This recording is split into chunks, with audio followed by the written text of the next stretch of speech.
आज के इस वीडियो में हम इम्पोर्टेंट अमेंडमेंट्स के बारे में पढ़ने वाले हैं। आप जानते होंगे कि आर्टिकल के साथ साथ अमेंडमेंट भी कितने ज्यादा इंपॉर्टेंट है ना। ये मुझे आपको बताने की जरूरत नहीं है। अगर आप एग्जामिनेशन के लिए प्रिपेयर कर रहे हैं then you know about this. Okay, तो आज हम सारे अमेंडमेंट के बारे में पढ़ने वाले हैं। पहले आप ये जान लीजिए कि अभी तक हमारे अमेंडमेंट का मतलब क्या होता है। हिंदी में अमेंडमेंट को बोला जाता है संशोधन।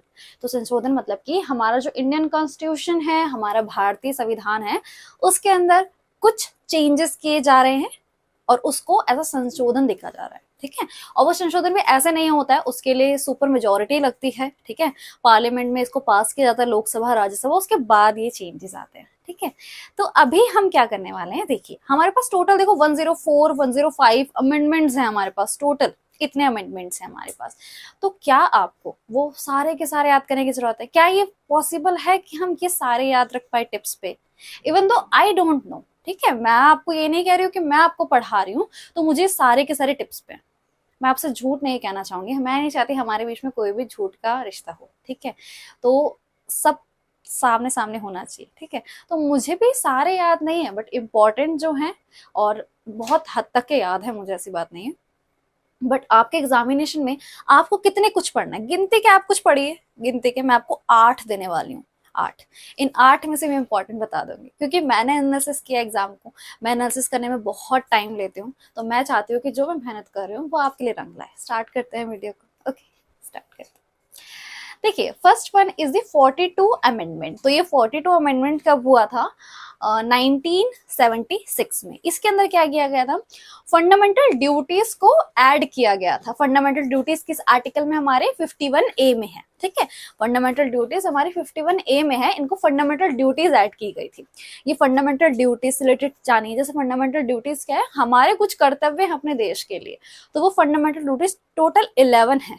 इसके अंदर हमें 10 को ऐड किया गया था। इतना क्लियर हुआ आपको? ठीक है, ये एक स्वर्ण सिंह कमेटी ने रिकमेंड किया था, उसके बाद इसे लाया गया था। आप लिख सकते हैं स्वर्ण सिंह कमेटी के रिकमेंडेशन के बाद ही फंडामेंटल ड्यूटीज को ऐड किया गया था हमारे अमेंडमेंट में। ठीक है, अमेंडमेंट के थ्रू हमारे कॉन्स्टिट्यूशन में उसे ऐड कर दिया गया था।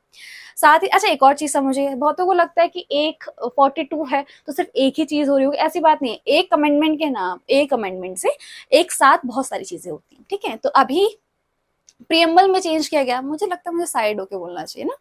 प्रियम्बल में चेंज किया, जैसे सोशलिस्ट, सेकुलर, इंटीग्रिटी, इन 3 वर्ड्स को ऐड किया गया हमारे संविधान में। ठीक है, ये दो तो बहुत ज्यादा इंपॉर्टेंट है। आपको फंडामेंटल ड्यूटीज और ये वाला वर्ड आपको बहुत, मैं तो कह रही हूँ इस पे भी आप स्टार लगाइए। ठीक है, जैसे मैं एंड में बता दी, बट आप अभी लगा लीजिए इस पे कि ये बहुत इंपॉर्टेंट है। ठीक है, और एक और चीज है जो कि बहुत इंपॉर्टेंट नहीं है बट मैं चाहती हूँ आप जाने। ठीक है, इसीलिए मैंने इसको ऐड किया, जो कि है कि लोकसभा को, अगर आपको पता होगा तो लोकसभा की जो कार्यकाल होता है वो टोटल कितना होता है? 5 साल का होता है। बट 1976 में उसे 5 साल से 6 साल कर दिया गया था। आप कहेंगे तो आपके पास नॉलेज है नहीं, तभी तो मैं यहाँ पे हूँ, मैं आपको समझाऊंगी। ठीक है, तो 6 साल कर दिया गया था। फिर 44th अमेंडमेंट जो कि 1978 में हुआ था, उसके अंदर इसको वापस चेंज कर दिया गया था और 6 इयर्स को वापस 5 इयर्स कर दिया गया था लोकसभा की। ठीक है, तो ये थोड़ा सा है, इस रिलेटेड क्वेश्चन नहीं आएगा, आप जान लीजिए बस कि 42 में बदला गया था, फिर वापस उसे बदल के सेम कर दिया गया। ठीक है, 44 में इंपॉर्टेंट क्या? 44 में इंपॉर्टेंट है ये वाला, जो राइट टू प्रॉपर्टी था, है ना। राइट टू प्रॉपर्टी हमारा कौन सा आर्टिकल था? आर्टिकल 31, है ना। 29 और 30 तो आपका कल्चरल एंड एजुकेशनल राइट था। आप अगर आपने फंडामेंटल राइट्स की वीडियो नहीं देखी है, आपको डिस्क्रिप्शन में प्लेलिस्ट का लिंक मिल रहा है, जाइए चेक कीजिए। मैं अपने फायदे के लिए नहीं कह रही हूँ ये चीज, मेरा अभी कोई प्रमोशन नहीं हो रहा है यूट्यूब का, ना ही मुझे कोई इनकम मिल रही है। मैं आपके लिए कह रही हूँ, आपका एग्जामिनेशन है, आप जाइए, आपका सिलेक्शन होगा तो मैं चाहूंगी, मुझे बहुत खुशी होगी। ठीक है, तो जाइए चेक कीजिए। राइट टू प्रॉपर्टी के अंदर आर्टिकल 31 होता है, जिसको अब एक लीगल राइट बना दिया गया था। मैंने उसमें समझाया हुआ है, मैं यहाँ नहीं समझाना चाहती हूँ, टाइम ज्यादा लग जाएगा। और वो 300A उसको अब चेंज, उसमें उसे डाल दिया गया, वो उसे लीगल राइट बना दिया गया। आपको इतना क्लियर हुआ? ये दोनों में आपका राइट टू प्रॉपर्टी और ये जो ऊपर वाला 42, अच्छा 42 को एक और नाम कहता है, आप लिख देना यहाँ पे, आप खुद लिख देना, mini constitution. Mini constitution, okay, क्योंकि इसके अंदर बहुत सारे चेंजेस थे। मैंने तो आपको 3 लिख के दे सकता था, और भी चेंजेस हुए थे। लाइक प्रेसिडेंट को बाउंड कर दिया गया था कैबिनेट से, कैबिनेट मिनिस्टर से, बहुत सी चीजें हुई थी। बट आप ये जान लीजिए, और एक और चीज हुई थी, अब आप जानना चाह रहे हैं तो लिस्ट होती है ना, स्टेट लिस्ट, सेंट्रल लिस्ट और union list, state list, concurrent list. तो कुछ के सब्जेक्ट इधर उधर हुए थे कि स्टेट लिस्ट के सब्जेक्ट को कंकरेंट लिस्ट में डालता है। कंकरेंट का मतलब क्या होता है, मतलब कि यूनियन मतलब सेंट्रल गवर्नमेंट और स्टेट गवर्नमेंट दोनों साथ मिलकर उस टॉपिक के ऊपर बात करेंगे। लाइक एजुकेशन, एजुकेशन जो है वो कंकरेंट टॉपिक है, मतलब वो दोनों साथ में मिलकर इस टॉपिक पे बात करते हैं। तो ऐसा कुछ, ठीक है। तो ये भी हुआ था, बट आपको यही जानना है। फिर 52 का जो हुआ था अमेंडमेंट, उसमें था दल बदल कानून, ठीक है। इसको इंग्लिश में बोलते हैं एंटी डिफेक्शन लॉ, जो कि 10th शेड्यूल में एडेड है। तो आपको हमेशा दिमाग में रहना चाहिए कि 10th शेड्यूल के अंदर आपका एंटी डिफेक्शन लॉ है। और आप अगर बोलेंगे तो मैं आपको ट्रिक भी समझा दूंगी कि शेड्यूल को कैसे टिप्स पे याद करना, उसकी बहुत शॉर्ट ट्रिक है, आप कहीं भी ढूंढेंगे आपको मिल जाएगी। बट आप चाहते हैं मैं समझाऊं तो ये भी हो जाएगा। फोर्थ है आपका 61, वोटिंग एज को 21 से 18 ईयर्स कर दिया गया था। अगर आपको पहले ये बात पता होगी कि पहले के टाइम पर जो एज थी, जो वोटिंग एज थी वो 21 थी शुरुआत के टाइम पर, बाद में उसे कम करके 18 एज कर दिया गया था, है ना। अब 18 साल का बच्चे को वयस्क माना जाता है, बच्चा नहीं है, वो बड़ा हो चुका है, अब वो वोट दे सकता। तो पहले ऐसा नहीं था, तो इसको चेंज किया गया था 61 में। ऐसे याद कर लो, 61 के अमेंडमेंट में 21 के एज को 18 किया था। 61 21 थोड़ा बहुत रिलेट कर पाओ आई गेस, तो ऐसा कर लीजिए, ठीक है। यहाँ पे आइए, क्लियर है, आपको दिख रहा है, ठीक है।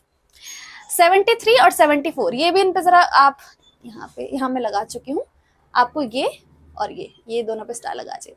73 में आपका पंचायती राज को इंट्रोड्यूस किया गया था। इनको देखो बाद में इंट्रोड्यूस क्यों किया गया, क्योंकि जिस टाइम पे हमारा देश आजाद हुआ था ना, आप समझिए पूरी चीज को, उस टाइम पे हम इतने सक्षम नहीं थे कि हम पंचायत राज को ला पाए, क्योंकि हम सेंट्रल चीजों को ही नहीं संभाल पा रहे थे उस टाइम पे। तो टाइम के साथ साथ हमने ऐसे ऐसे चेंजेस कर रहे हैं अपने साथ, और हम आगे अब डेवलप होते जा रहे हैं, है ना। 24 में क्या होता है, म्युनिसिपैलिटी। अच्छा, एक और चीज लिखी है मैंने यहाँ पे, जो पंचायती राज है वो पार्ट 9th में और म्युनिसिपैलिटी पार्ट 9th ए में है, और ये 11th शेड्यूल और ये 12th शेड्यूल है। दिख रहा है आपको, एक सेकंड, ओके अब दिख रहा होगा। 11th शेड्यूल 12th शेड्यूल, बहुत कंसाइज लिख दिया मैंने, आई गेस थोड़ा ज्यादा कर लिया, थोड़ा सा मैनेज कर लो बस, ठीक है। तो 9th शेड्यूल, 9th पार्ट और 9th ए पार्ट में ये सब आपको याद रखना। ब्रिट्टो लिख लीजिए, ऐसे एज इट इज याद कर लीजिए। डायरेक्टली आपका क्वेश्चन तो यही उठ के आएगा, बताइए 72 में क्या था, 74 में क्या था, पूछ सकता है, इन केस पूछ लेगा कि बताइए कि कौन से पार्ट में है। ऐसा क्वेश्चन आया नहीं है कभी, बट शुरुआत तो कभी भी हो सकती है ना ऐसे क्वेश्चन की, ठीक। 86 में 2002 में हुआ था। जहां जहां मैं ये सब लिख रही हूँ, ईयर लिख रही हूँ, थोड़ा बहुत माइंड में रख सकते हैं, ठीक है। 11th फंडामेंटल ड्यूटी को ऐड किया गया था, ठीक है। मैंने आपको बोला था हमारे पास टोटल 11 फंडामेंटल ड्यूटीज है, जो कि 10 हमारी 42 में ऐड हो गई थी। उसके बाद हमने एक एक्स्ट्रा ऐड की थी, वो हमने ऐड की थी यहाँ पे, ठीक है। और उसी टाइम राइट टू एजुकेशन को ऐड किया गया था। राइट टू एजुकेशन मतलब कि अब हर बच्चे को एलिमेंट्री एजुकेशन प्रोवाइड की जाएगी अगर उसकी उम्र 14 साल से कम है, ठीक है। 14 साल तक बच्चे को दी जाएगी। और यही जो है वो आपकी फंडामेंटल ड्यूटीज भी यही है कि आपका हक है, पेरेंट्स को बोला था आपका हक है कि आपका मतलब आपका कर्तव्य है कि आपको अपने बच्चे को 14 साल का है तो उसको काम करवाना नहीं है और पढ़ाई में ज्यादा लगवाना। तो यही है, दोनों सेम ही है, दोनों अलग अलग नहीं है, ठीक है। तो फंडामेंटल ड्यूटी को ऐड किया गया था और राइट टू एजुकेशन भी लाया गया था 21A में। आपको पता होगा राइट टू एजुकेशन, है ना। ये मुझे लगता नहीं, मुझे क्लियर समझाने वाली चीज है ये, ठीक है। फिर उसके बाद 11101 जो कि बहुत ज्यादा इंपॉर्टेंट नहीं है, मैंने डाल दिया, आप करना चाहे ना करें, मैं आपको यहाँ पे भी तो इंपॉर्टेंट बता रही हूँ, वो इंपॉर्टेंट को याद कर लेना, ठीक है। 101 में क्या आपका जीएसटी इंट्रोड्यूस किया था, जीएसटी ना, goods service tax, I guess यही थे, ठीक है। तो ये सारे हैं इंपॉर्टेंट, मैं आपको बता चुकी हूँ। पर ये भी आपका आ सकता है, देखिए ये तो 1 2 3, फिर आप ये वाला कर लो राइट टू प्रॉपर्टी वाला, वो मतलब 5 टोटल, इसमें से भी घुमा फिरा के छोटे छोटे बन जा रहे हैं, वो ये याद कर लीजिए, यहीं से क्वेश्चन आपको मिल जाएगा। और कोई वीडियो को सजेशन हो, कमेंट खुला है, आइए बोलिए, मैं आपकी हर बात को मानूंगी, ठीक है। थोड़ा सा और टाइम दीजिए, बिकॉज आप जानते हैं कि मैं ऐसे कहीं से भी उठा के नहीं ला रही हूँ ये कंटेंट, है ना।